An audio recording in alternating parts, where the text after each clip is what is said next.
বাংলাদেশ ভঙ্গুর রাষ্ট্র হলে প্রতিবেশী দেশ তাদের ইচ্ছেমতো সিদ্ধান্ত চাপিয়ে দিতে চাইবে এমন শঙ্কার কথা জানিয়েছেন রাষ্ট্রবিজ্ঞানী ডক্টর দিলারা চৌধুরী।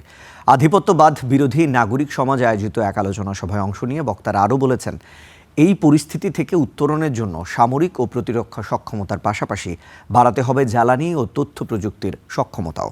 আমদানি নির্ভরতা কমিয়ে জোর দিতে হবে নিজস্ব উৎপাদনে। ভূ রাজনৈতিক প্রেক্ষাপটে বাংলাদেশের কৌশলগত অবস্থান নিয়ে এই সেমিনার। এতে বক্তারা নয়া বিশ্ব ব্যবস্থায় একদিকে যেমন উদ্বেগ উৎকণ্ঠা প্রকাশ করেন, অন্যদিকে তুলে ধরেন করণীয় ও নানা পরামর্শ। আলোচনায় উঠে আসে জুলাই পরবর্তী বাংলাদেশের সম্ভাবনার কথাও।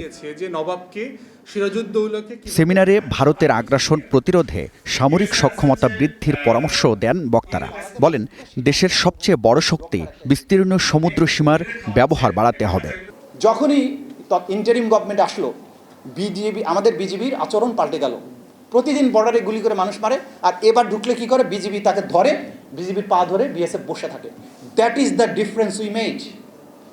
আমাদের নেতৃত্বকে এতটা মেরুদণ্ড সোজা করে দাঁড়াতে হবে, আমার ভূখণ্ডে তুমি চোখ রাঙাবা, আমি তোমাকে ছেড়ে দেব না।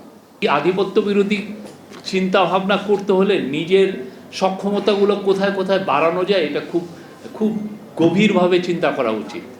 Food security, fertiliser security, tech security, energy security, এই প্রত্যেকটা জিনিস আমাদের নতুন করে ভাবা উচিত।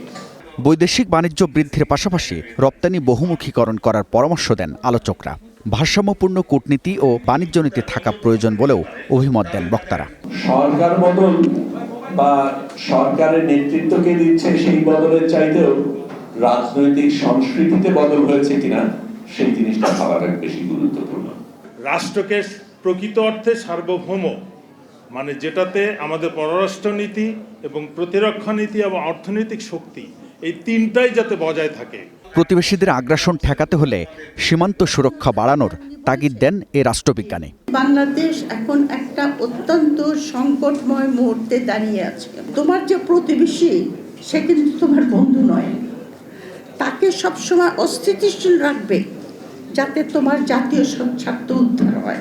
যে বিভাজন, বৈষম্য, প্রতিহিংসার বিরুদ্ধে জুলাই আন্দোলন হয়েছিল, সেই আন্দোলনের মূল ভিত্তি জুলাই সনদ।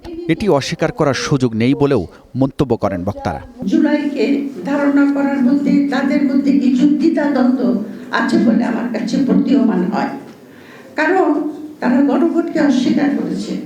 হাবিবুল ইসলাম হাবিব, স্টার নিউজ, ঢাকা।